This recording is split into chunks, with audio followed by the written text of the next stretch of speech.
L'Europe s'enfonce dans la crise après l'échec cuisant du sommet de Bruxelles. Jacques Chirac pointe du doigt l'intransigeance de Tony Blair. La Grande-Bretagne qui se verrait bien prendre le leadership de l'Europe, une Europe aujourd'hui sans budget. La chaleur s'installe en France, des températures proches des 35 degrés à Bordeaux, une chaleur écrasante pour les plus fragiles, vitesse limitée pour lutter contre la pollution, images de cartes postales sur les plages.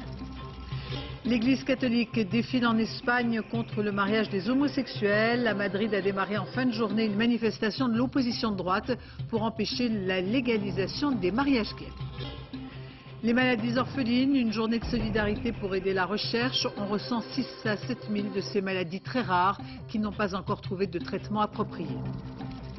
Les jardins secrets de la Méditerranée, des jardins ordonnés selon la fantaisie et le talent des paysagistes. Une balade avec la Grande Bleue pour Horizon. Madame, Monsieur, bonsoir. Premier titre de ce journal, l'Europe est KO debout. Elle est entrée dans une phase de crise aiguë après l'échec du sommet de Bruxelles. Une Europe en panne, sans budget, sans véritable projet. L'intransigeance de Tony Blair est montrée du doigt. Stéphane Despinois. Petit coup d'œil à sa montre, il est 1h20 du matin. À Bruxelles, les délégations plient bagages. C'est la fin du psychodrame européen. La querelle de boutiquiers a mal tourné, les visages sont fermés. L'Europe a déjà connu des crises, mais cette fois, même les plus anciens dirigeants accusent le coup. J'ai eu honte lorsque j'ai entendu l'un après l'autre tous les nouveaux pays membres, tous plus pauvres que tous les autres, dire que dans l'intérêt d'un accord, ils seraient d'accord à renoncer à une partie de leurs exigences financières. J'avais honte. À minuit, en effet, l'échec du sommet a été une première fois annoncé, mais les pays de l'élargissement ont tenté un ultime sauvetage, peine perdue. Tony Blair est resté inflexible, pas question de toucher au rabais obtenu sous Thatcher, sans remettre à plat tout le budget, Pâques comprise. Tony Blair se pose en dirigeant moderne, quand d'autres s'accrochent à de vieilles lunes. Au final, avec le budget proposé, on allait dépenser 7 fois plus pour l'agriculture que pour les sciences, la technologie, la recherche, le développement, l'éducation. Ce n'est pas le bon ordre des priorités pour les dépenses européennes en ce début de 21e siècle. Mais Tony Blair a à peine tourné les talons que Jacques Chirac met les points sur les i. L'échec du sommet lui incombe directement. Il a voulu garder l'intégralité de son chèque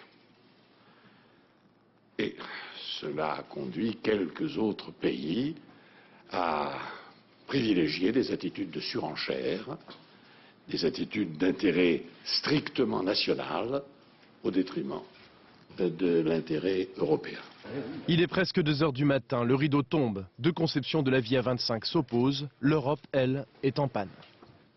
L'Europe, on l'a dit, avait déjà connu des crises par le passé, mais aucune comme celle-là. On retiendra de ces dernières 24 heures le duel entre Jacques Chirac et Tony Blair, que la presse britannique commente en long et en large aujourd'hui. Une Europe engluée dans le passé, affirme le ministre britannique des Affaires étrangères. Tony Blair fait figure d'homme providentiel et à Londres, on l'encourage à redessiner la politique européenne à partir du 1er juillet prochain, date à laquelle il prendra la présidence de l'Union. Arnaud Miguet, Dominique Marotel.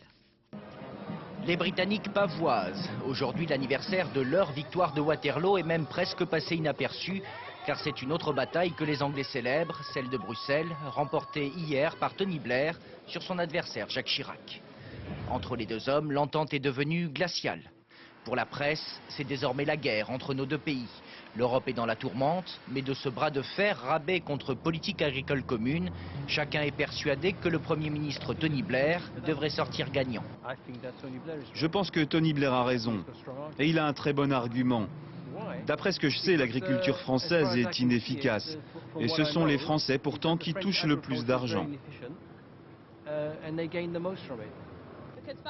La France a perdu son référendum, alors elle cherche à contre-attaquer. Et bien sûr, le chèque britannique est une cible facile. Au-delà du budget, les Britanniques veulent revoir l'ensemble et se sentent en position de force. Car pour une fois, le vilain petit canard de l'Europe, ce n'est pas eux. Tony Blair souhaite une Europe revue et corrigée à la sauce libérale. Il fera de la réforme de l'économie européenne la priorité de sa présidence. La Grande-Bretagne est étonnée que la France veut travailler 35 heures par semaine. Nous, on est tout à fait contents de travailler 50 ou 60 heures par semaine. Donc il faudrait la flexibilité, que chaque pays puisse faire ce qu'il considère le mieux pour ses citoyens. Fini l'entente cordiale. Dans un mois, nous célébrons le bicentenaire de la bataille de Trafalgar que les Français avaient perdue. Tony Blair sera président de l'Union européenne et a bien l'intention de partir à l'abordage de la vieille Europe. Bon, et maintenant, c'est la grande question, que l'Europe va-t-elle pouvoir faire? Comment agir? Dans quelle direction? Elle n'a pas de budget, peu de perspectives. Voyons concrètement quelles sont les conséquences, notamment pour les nouveaux pays de l'Union qui ont pourtant tout fait en vain pour arracher un compromis. Quel oxygène vont-ils trouver? Jean-Paul Chapelle. Que devient le budget 2007-2013? Il est dans l'impasse. Mais théoriquement, il reste plus d'un an pour le boucler. C'est ce qu'a déclaré avec son optimisme forcené l'Italien Silvio Berlusconi. L'Europe continue d'exister et on peut reprendre la discussion là où on l'a laissée. Une vision démentie par le luxembourgeois Jean-Claude Juncker. Pour lui, l'absence de volonté politique, l'intransigeance de Tony Blair rendent impossible un accord dans les 9 mois à venir. Alors, quelles conséquences pour les 10 nouveaux pays?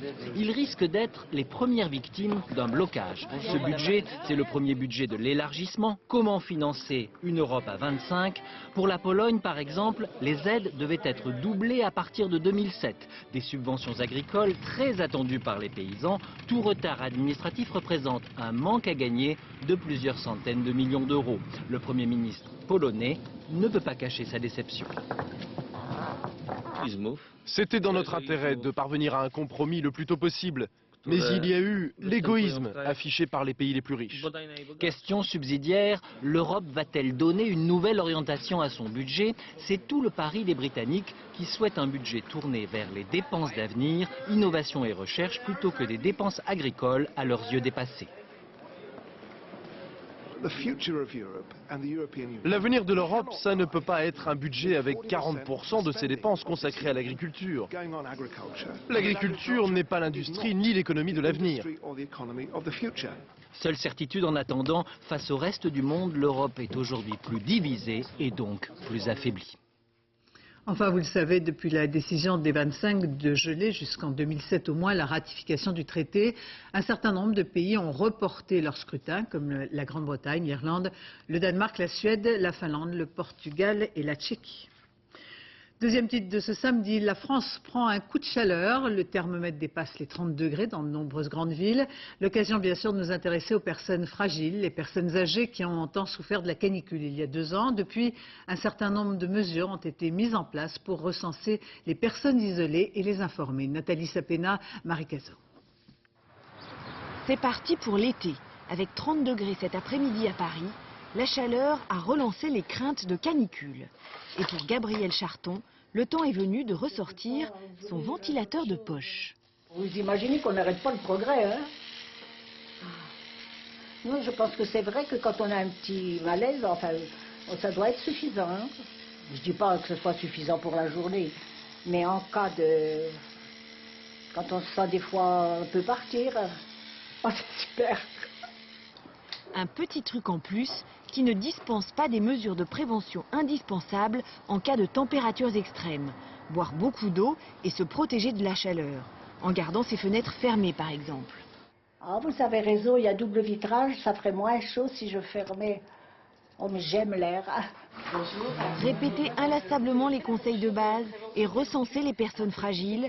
À Paris, tous les services sociaux sont mobilisés. En cas de grosse chaleur, vous serez contacté. Mais un point noir subsiste, la pénurie de personnel pour s'occuper des personnes âgées. Méritage et Francine, bonjour. Dans un certain nombre de services à domicile et d'établissements, il y aura moins de personnel qu'en août 2003 parce que même si quelques emplois supplémentaires ont été créés, au même moment, on a supprimé un certain nombre d'emplois jeunes, 5500 en domicile, plusieurs milliers en établissement. Le ministre de la Santé Xavier Bertrand doit annoncer le détail du plan national canicule 2005 mercredi prochain. À Paris, le ciel résolument bleu et un air de vacances dans la capitale avec les pieds dans l'eau Trocadéro. Un avant-goût de Paris-Plage avec des vraies températures d'été. En Gironde, plus de 35 degrés affichés avec un soleil de plomb à Bordeaux. Il valait mieux quitter le bitume des grandes villes pour trouver un peu de fraîcheur. Anouk Burel, Philippe Dumail. Un soleil de plomb sur le bitume. La chaleur n'a pas quitté Bordeaux de la journée. 36 degrés dans les rues de la ville. Les volets sont clos. chacun cherche un peu de fraîcheur à sa façon. Ah bah à Bordeaux, quand il fait 37 degrés, il faut être prévoyant. Mais on pense brumisateur, voilà, parce qu'il y a beaucoup de chaleur. Comment vous vous protégez de la chaleur? Casquette et à bois. Les glaces, pas trop comme. Et des glaces. Des glaces pour les enfants. La piscine a été prise d'assaut. Presque une demi-heure d'attente sous le soleil pour quelques moments de fraîcheur. Par cette chaleur, ça devient indispensable donc de se baigner et c'est un bon compromis. Donc on évite les embouteillages pour aller à la plage. La natation est bien le seul sport conseillé lors de ces vagues de chaleur. Difficile pourtant de faire des longueurs aujourd'hui dans les bassins. Ceux qui ont eu le courage de faire des kilomètres sont allés à la plage. Parasol, parapluie et construction ingénieuse pour éviter les coups de chaleur. Même si l'air est plus frais que dans les villes, le sable brûle les pieds et il est conseillé de se rafraîchir. Allez, viens, mets ta casquette. Voilà. Dans les sacs de plage, les parents n'ont pas oublié les réflexes de vacances. Quand ils sont dans l'eau, ils ont pas leur casquette, mais ils sont dans l'eau. Une fois qu'ils restent à l'extérieur, on leur met leur chapeau, on leur met leur crème. Voilà. Comme en été. Voilà, comme on est en été. Il devrait faire un peu moins chaud demain dans la région bordelaise. 32 degrés prévus dans la journée. La sécheresse qui s'installe avec des mesures de restriction, en particulier dans les Deux-Sèvres, où l'usage de l'eau est sérieusement réglementé, aussi bien pour les particuliers que pour l'agriculture. Avec ce lac artificiel à son plus bas niveau, l'eau est trouble, du coup la baignade est interdite. François Privat, Alain Darigrand. S'il vous plaît, vous pouvez approcher? On a beau être le maire de la commune, c'est difficile de faire respecter une interdiction de baignade. Vous avez vu le panneau? Oui. Donc... Bon, il n'y a pas de danger, là, on appuie. Oui, mais normalement, c'est interdit de se baigner. Avec la sécheresse, l'eau de ce petit lac ne se renouvelle pas. Elle est donc très trouble. Si un de vos gamins se noie, on ne veut même pas, se plonge et on ne le voit pas. Oui, mais ça, c'est partout. Les baigneurs ne comprennent pas. Pour les pompiers, c'est de l'inconscience. Dans des sites comme celui-ci, quand on met la tête sous l'eau, on a très peu de visibilité, ce qui peut engendrer des difficultés à retrouver des victimes potentielles. Selon les endroits du lac, la visibilité varie de 50 à 70 cm. En dessous d'un mètre, la DAS demande la fermeture de la baignade. Conséquence de la condamnation d'un maire après la noyade d'un enfant dans une eau trouble. C'était sur un plan d'eau similaire, donc nous n'allons pas subir les mêmes conséquences. Et à quoi avait-il été condamné? À 10 mois de prison avec sursis. Mais sur la plage, les gendarmes restent invisibles, les baigneurs sont tranquilles.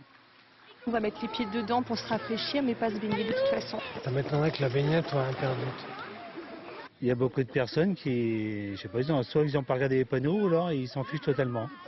Et à quelques dizaines de mètres de la baignade interdite, le Lambon, bientôt à sec. C'est la rivière qui alimente la source d'eau potable de la ville de Niort, 60 000 habitants. Enfin, cet incendie au sud-ouest de Bordeaux, une vingtaine d'hectares de pins emportés par les flammes. Une centaine de pompiers étaient à pied d'œuvre, appuyés par des canadaires. J'en viens à cet accident qui s'est produit ce matin dans une cour d'école à Mâcon. Une très grosse branche d'arbre est tombée dans la cour où s'étaient réunis enfants et parents pour la fête de fin d'année. Une grosse frayeur lors de cette kermesse. Il y a eu une dizaine de blessés légers souffrant de contusions. La suite du procès Lefort avec aujourd'hui samedi ce matin à la barre un témoin de moralité, le président de l'association de défense du prêtre médecin accusé de pédophilie. Dominique Verdaillan, Alexandra Renard. Deux chaises les séparent, leur intime conviction aussi. L'un est persuadé que François Lefort est coupable, l'autre non. Christian Bompard préside l'association de défense du prêtre. L'homme revendique 1 millier de personnes à ses côtés. Un soutien inconditionnel à la simple lecture du dossier qu'il a eu entre les mains. Mon intime conviction est intacte et j'ai suffisamment réfléchi à ce problème pour penser que je reste persuadé que François Lefort est innocent, même, comme je l'ai dit tout à l'heure, pour moi ça n'a jamais été une idole. Toute une vie au service des enfants, ainsi se définit Pierre Compagnon. Le prêtre lui a écrit pour le persuader de son innocence et pour obtenir son soutien. Les 2 fois, il a répondu non. Il donnait des arguments que je trouvais, quand il se défend d'avoir reçu des enfants tout seul, on sentait tellement que c'était fait pour essayer de se disculper, quoi. Jamais dans un procès, le témoignage d'amis de l'accusé ne se seront autant retournés contre l'intéressé. Menaces contre les parties civiles traitées d'anciens prostitués, violences contre les journalistes et des positions contradictoires. La semaine prochaine, la Cour devra entendre un autre membre du comité de soutien de François Lefort. L'homme est actuellement en détention provisoire pour viol sur mineur. Un samedi au Bourget, plus de 100 000 visiteurs sous une chaleur écrasante, une fréquentation record pour assister aux démonstrations en vol de l'Airbus ou d'autres fleurons de l'aviation. Parmi les visiteurs, le Premier ministre qui a annoncé qu'il allait doubler dès cette année la dotation de l'Agence de l'innovation industrielle. Nicolas Châteauneuf, Philippe Turpot. Venir en hélicoptère au Salon du Bourget est une bonne idée, surtout pour éviter les embouteillages. C'est donc la formule choisie par Dominique de Villepin, le temps d'une visite menée au pas rapide, comprenant le salut aux industriels français et le détour par l'incontournable A380, transformé pour l'occasion en symbole d'une Europe qui se donne les moyens. Quelle meilleure illustration pouvons-nous trouver que cette volonté commune de l'aéronautique comme fer de lance d'un esprit de conquête européen? Et apparemment, l'aéronautique, cela attire du monde. 110 000 visiteurs aujourd'hui, un record absolu, sous un soleil de plomb et une chaleur inhabituelle, mais la plupart des visiteurs s'étaient équipés. De l'eau, serviette, bombe de spray pour le visage et puis aussi crème solaire obligatoire. Sinon après c'est coup de soleil. Et avec ça tout va bien? Tout va très bien. Magnifique journée. Là on rentre, on est épuisé. Mais ce qu'il fallait regarder cet après-midi, c'était la soixantaine d'appareils dans le ciel. Le célèbre looping de l'hélicoptère Tigre, le F-18 des porte-avions américains. Mais attention, pour profiter du spectacle, mieux vaut prendre quelques précautions. Essayez tout d'abord de venir par les transports en commun, mais surtout protégez-vous contre le soleil et protégez les petits-enfants. Pour son dernier jour demain, le salon se prépare encore à accueillir des passionnés par milliers. Si c'est le cas, on pourrait dépasser les 350 000 visiteurs en seulement une semaine. Le Bourget, c'est aussi une vitrine pour vendre et en particulier des avions d'affaires à destination des sociétés. Le dernier né de la gamme, un petit bijou de la haute technologie et du grand luxe, est baptisé 7X. Il s'agit d'un Falcon et les carnets de commandes se remplissent. Patrice Pellet, Philippe Turpot. Le Falcon 7X à 30 millions d'euros, c'est l'avion que vous pourrez vous acheter quand vous serez riche ou patron d'une grande entreprise. À 900 km/h, il vous emmènera de Paris à Los Angeles sans escale. À ce prix-là, l'intérieur, c'est comme dans un rêve. Ici, on ne parle pas de sièges, mais de fauteuils. De la moquette, il y en a partout. Le mobilier est en ronce de noyer, petit lavabo pour se rafraîchir, mais le 7X, figurez-vous, ce n'est pas que de la volupté. C'est plus un aménagement de travail que de luxe. D'ailleurs, l'essentiel de nos clients sont des sociétés, non seulement les très grandes, mais de plus en plus des sociétés moyennes qui ont besoin d'un outil comme ça pour leurs affaires, donc c'est très loin de l'objet de luxe. Grâce à sa plateforme virtuelle, Dassault Aviation n'aura mis que 2 ans pour le construire. Les tests de résistance à la chaleur, par exemple, qui auparavant prenaient des mois de calcul, ont été modélisés en quelques semaines. Et le cockpit, mis au point et construit en un temps record. Je rentre là. Nous, on a poussé très loin l'intégration, de manière à ce que les choses soient extrêmement conviviales, faciles à comprendre, que ce qu'on appelle la conscience de la situation soit excellente. Au Bourget, Yves Kervé pousse sa machine au maximum de ses possibilités. En 5 minutes, il faut montrer que le 7X est le meilleur avion d'affaires du monde. 60 exemplaires ont déjà été vendus. Le premier servi sera le PDG d'une très grande marque de bière américaine. La hausse des prix du pétrole se répercute sur le prix des billets d'avion, une hausse record avec une incidence sur les tarifs pratiqués par les compagnies aériennes. Peggy Leroy, Francis Forger. Aujourd'hui, je vous donne le meilleur prix. Demain, non, ça a plutôt tendance à augmenter. Dans toutes les agences, c'est le même refrain. Voyager coûte de plus en plus cher. En cause, la taxe pétrolière imposée par les compagnies aériennes. Chez Air France, pour un vol intérieur, comptez 6 €. 8 € pour un moyen courrier et 34 pour un long courrier. Une nouvelle taxe qui vient s'ajouter à d'autres. Résultat, le prix du billet devient illisible. Les agences réclament plus de transparence. De même que quand vous achetez votre journal, vous le payez 1 € ou 1,20 €, vous n'avez pas une surtaxe papier tout d'un coup qui apparaît de 30 centimes. Si le prix du papier de la fabrication du journal augmente, eh bien l'éditeur décide de passer le prix de son journal à 1,50 et non pas à 1,20 €. Et puis au fait, il faut me payer 30 centimes d'euros de plus pour le prix du papier. Les compagnies aériennes justifient cette taxe par l'envolée des cours du pétrole. Depuis 1 an, leurs dépenses en kérosène ont explosé. Aujourd'hui, on est à plus de 20%. Plus de 20% de notre chiffre d'affaires qui va être lié, qui est le prix du carburant. Alors qu'il y a encore 2 ans, on était plutôt à 10%. On a doublé d'un coup. Et la taxe pétrolière sur les billets d'avion a de beaux jours devant elle. Selon tous les analystes, le prix du baril devrait continuer à grimper. Les élections présidentielles en Iran, il y aura bien un deuxième tour. C'est une première dans l'histoire de la République islamique depuis 1979. L'ancien président Rafsanjani arrive en tête. Une surprise, l'ultra-conservateur, le maire de Téhéran, se placerait en seconde position. La participation est plus importante que prévu. Près de 70% des électeurs ont choisi de voter. C'est du moins les chiffres affichés par les autorités. Reste qu'un certain nombre de jeunes qui ne croient plus au système ont marqué leur désenchantement en boycottant le scrutin, comme le racontent ces étudiants de l'université de Téhéran qui réclament davantage de démocratie dans la vie de tous les jours. Maryse Burgot, Jean-François Renaud. Dans une université de Téhéran, des étudiants concentrés sur la préparation des examens de fin d'année. Parmi ceux que nous avons interrogés, aucun n'est allé voter hier. Le bon taux de participation affiché par les autorités ne suffit pas à cacher le désarroi de ces étudiants. Il est vraiment préférable pour moi de ne pas parler de cela, dit ce jeune homme. On avait placé tous nos espoirs dans le président Khatami, mais il n'a pas apporté beaucoup de changements. Ce que j'espérais n'est jamais arrivé, dit cette jeune femme. Dans les allées de l'université, les étudiants commentent les résultats avec fatalisme. 2 conservateurs s'opposeront au second tour, un revers pour le courant réformateur. Selon cet étudiant, ces élections n'étaient de toute façon pas des élections libres. Chez les commerçants du bazar, en revanche, on se réjouit. Ici, on est plutôt pour Rafsanjani le pragmatique, celui qui a promis une détente avec les États-Unis. Il méritait beaucoup mieux que ça. Rafsanjani est en tête, mais il méritait un bien meilleur score. Et vous verrez, au second tour, il l'emportera facilement. Parce qu'ils n'ont pas boudé les urnes, ces électeurs ont conforté la théocratie à l'iranienne, un système politique hybride décrié par l'Occident. Le deuxième tour de cette élection se tiendra donc vendredi prochain. Il opposera le conservateur modéré Rafsanjani à un ultra-conservateur, ce qui ne laisse aucune place au courant réformateur des réformateurs, qui dénonce ce soir la fraude électorale.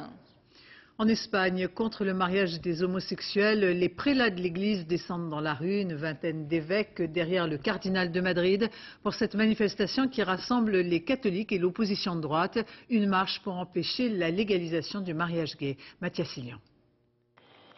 Des dizaines de milliers d'Espagnols dans les rues de Madrid ce soir. Ils protestent contre le mariage homosexuel que le gouvernement socialiste de José Luis Zapatero présente au Parlement la semaine prochaine. Le texte prévoit la légalisation des mariages entre personnes du même sexe et permet à ces couples d'adopter des enfants. Inconcevable pour une partie de la très catholique Espagne. On n'a rien contre les couples homosexuels, mais on est contre leur mariage, dit cette religieuse. On est là pour protester contre les mariages homosexuels, dit cet homme. Les couples homosexuels sont très respectables, mais pas dans le cadre du mariage.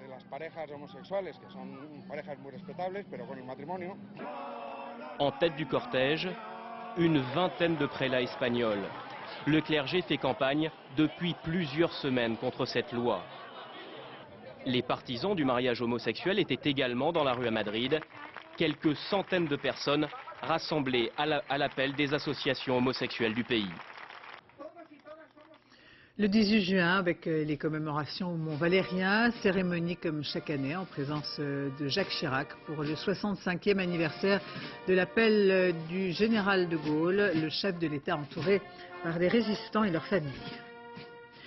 Du côté politique, après le non-référendum sur la Constitution européenne, les Verts, profondément divisés, tentent de se retrouver. Un parti déchiré entre le oui officiel, décidé par un référendum interne, et puis des militants et des responsables politiques qui ont fait campagne pour le non. Pauline Revenaz, Vincent Ferreira.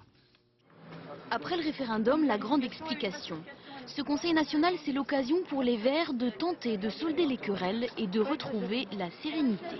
Si on dit les choses avec le respect des personnes, je crois que tout peut bien se passer. En interne, les Verts avaient choisi de dire oui. Mais certains ont fait campagne pour le non. Contrairement à la direction du Parti socialiste, le président des Verts, Jan Verling, refuse de les sanctionner. Soit des sanctions massives. Officiellement, l'heure devrait être à l'apaisement. Rassemblons-nous sans peur entre nous, préparons l'alternative et surtout assumons notre projet.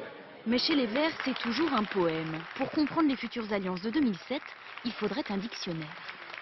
Il n'est pas question de sucer la roue de qui que ce soit ou de faire du suivisme. On ne doit pas attendre une éventuelle et rêvée renaissance du pôle de radicalité pour savoir ce qu'on va faire. Après les 30 glorieux... Et quand un partisan du non prend la parole, il se fait démocratiquement conspuer. Hier, aujourd'hui et demain, la culture verte... C'est terminé, Patrick. J'interviendrai dans le débat. C'est terminé. C'est d'abord et avant tout le débat. Et puis Henri Emmanuelli, tenant du non, a lancé un appel à l'unité des socialistes à quelques mois du congrès du PS qui doit se tenir en novembre. Il ne veut pas d'un congrès portes et fenêtres fermées. Henri Emmanuelli participait à une réunion des délégués des collectifs du non socialiste. Enfin, ce sondage, photo de l'opinion publique, avec une chute de popularité pour Jacques Chirac qui perd 12 points en juin, presque son plus bas niveau avec 28% d'opinion favorable. Autre sondage IFOP pour le JDD, Dominique de Villepin recueille 44% de satisfaits, 41% se disent mécontents. En médecine, cet appel à la solidarité avec une journée des maladies orphelines, ces maladies extrêmement rares dont on parle maintenant, en disant des progrès ont été réalisés, les diagnostics sont posés un peu plus rapidement, l'information passe, c'est essentiel. On ressent 6 à 7 000 maladies orphelines qui n'ont pas trouvé de traitement approprié. Il faut aider la recherche. Estelle Collin et Mathieu Drejoux ont suivi le quotidien d'une famille et de leur fils Clément, 8 ans, atteint de la maladie d'Ollier. Clément est un petit garçon comme les autres, enfin presque, parce que la seule activité qui lui reste, c'est le piano. Courir, faire de la bicyclette ou encore le judo, tout ça, c'est interdit. C'est dégoûtant, je pas envie de... Difficile à 8 ans et demi d'accepter. Clément est atteint de la maladie d'Ollier, une infection osseuse rare qui empêche ses os de croître normalement. Oui, puis t'es triste quand on les regarde. Mais tu sais qu'on n'a pas de moyen de faire autrement. Clément, on est obligé de les mettre, les appareils. En France, on compte à peine 50 cas comme celui de Clément, d'où son nom de maladie orpheline. Une rareté qui explique qu'il aura fallu 4 années au médecin pour enfin mettre un nom sur les difficultés de Clément. C'est un gouffre parce que ça nous a à tout pris, quoi. Ça a quand même mis à mal le couple, la fratrie, la famille autour. Pour tenir le coup, ses parents ont uni leur solitude à la solitude d'autres victimes de maladies rares qui, dans 8 cas sur 10, sont d'origine génétique. L'avenir fait toujours un peu peur parce qu'on ne sait pas comment ça va tourner, malheureusement. Donc c'est vrai que l'action permet de pas trop imaginer le pire. Clément a un double handicap, c'est-à-dire qu'il a une maladie donc, qui l'handicape, qui le fait souffrir, qui en plus n'est pas visible. Donc il faut en permanence qu'on se justifie, c'est tout juste, il ne faut pas qu'on s'excuse en plus, que ça ne se voit pas. Même si cela ne se voit pas, le quotidien est bien lourd à porter. Avec 2 séances de kinésithérapie et 1 séance d'aide psychologique par semaine, Clément apprend tout doucement à grandir avec sa maladie.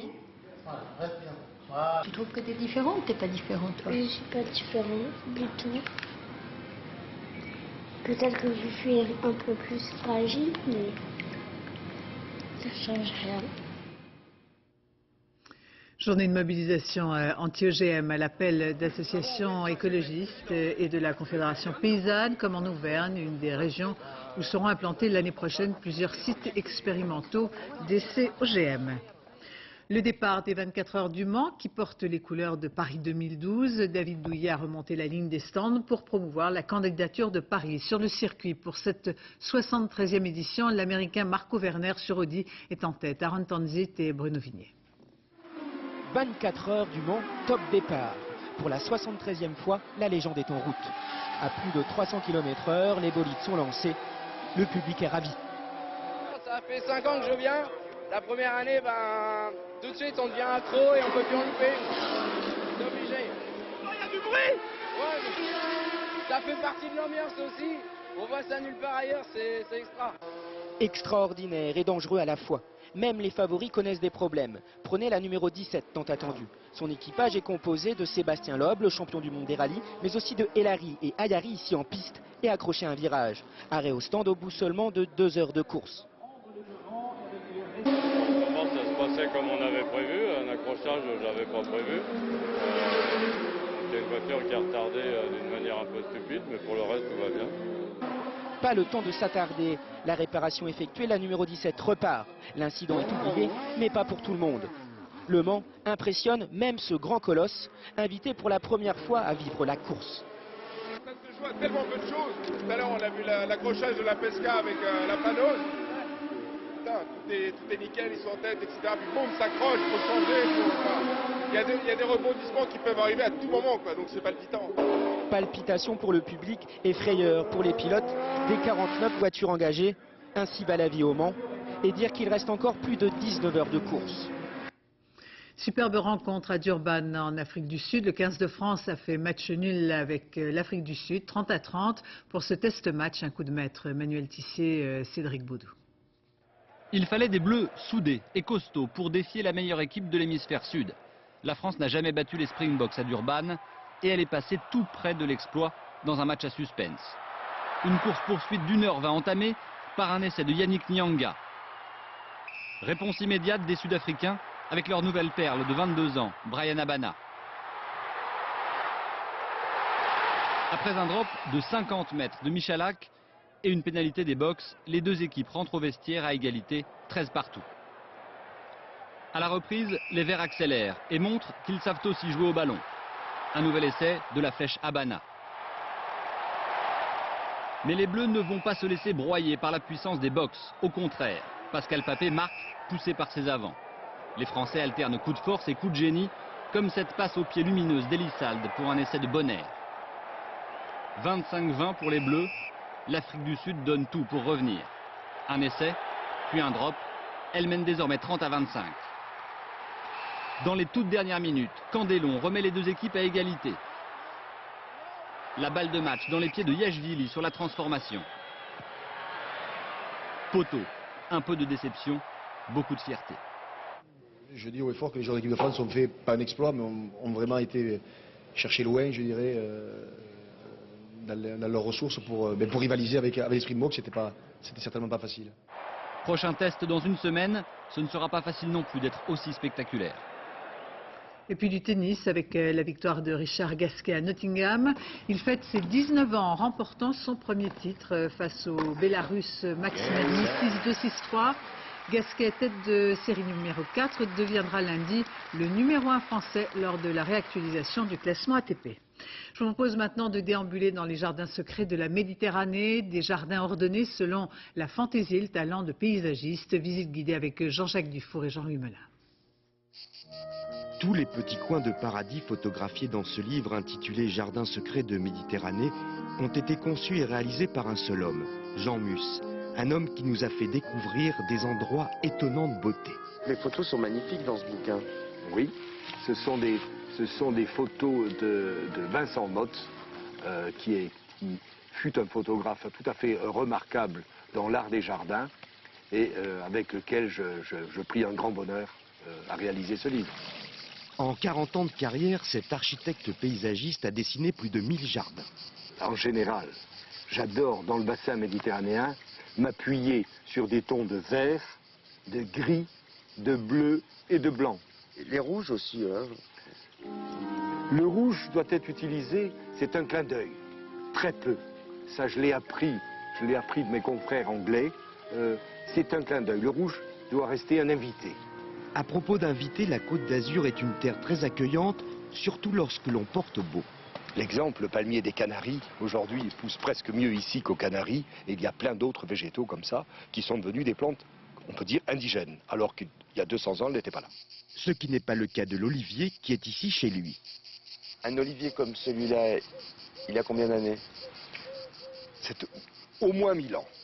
Ça veut dire c'est 1000 ans de rapports nourriciers, de liens nourriciers avec la population.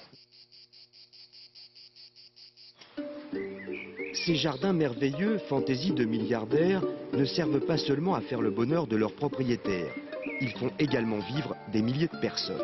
Vous prenez un département comme les Alpes-Maritimes, c'est autour de 20 000 personnes directes ou indirectes qui travaillent dans le monde des jardins. Vous êtes combien là? Ah, nous sommes 4. Ah quand même? 4, à temps complet. Et vous avez le temps de flémarder, musarder? Non, non, non, très rare. 4 jardiniers à temps complet, on est dans un autre monde, celui des jardins réalisés pour des commanditaires richissimes.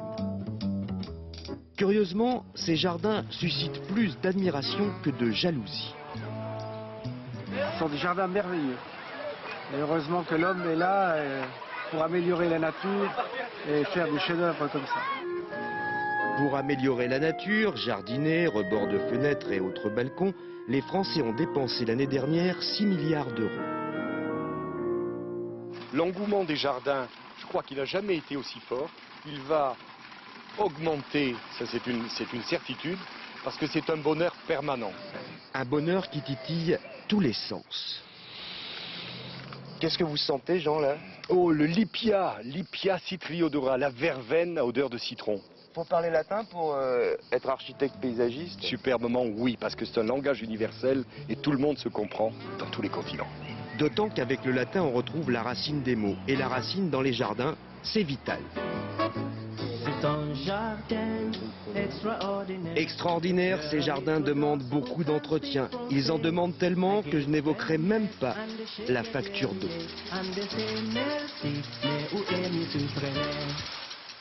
Exposition au musée d'Orsay avec ses bustes de Daumier, ce célèbre caricaturiste des années 1830 qui nous offre un portrait mordant et féroce de la France du 19e. Sophie Jouve, Mathieu Drejoux.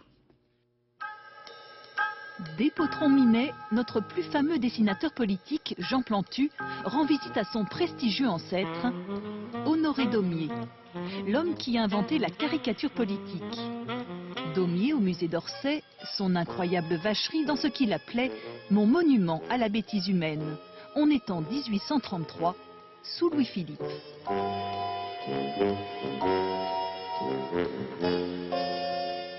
L'admiration totale, à la fois aussi un peu d'énervement, parce que je me dis mais comment ils faisaient pour faire des choses, on dirait qu'ils sont vivants. Notable, bouffi de suffisance, juge, ministre, avocat, banquier, industriel, ce jeu de massacre en relief servait pour Daumier de préparation à ses dessins. Un titre à cette comédie humaine, les célébrités du juste milieu, référence à un discours de Louis-Philippe prônant une politique molle qui a follement inspiré Daumier. Aujourd'hui, être aussi féroce que Daumier, faut vraiment avoir envie de les détester, les hommes politiques. Lui, il détestait. Daumier, il détestait les hommes politiques. Et je trouve qu'il avait de bonnes raisons de détester les hommes politiques parce qu'il a fait de la prison plusieurs fois à cause de ses dessins. Exemple du pire ennemi de Daumier, Jean-Charles Persil, baptisé Percy. Le magistrat qui dirigeait la censure.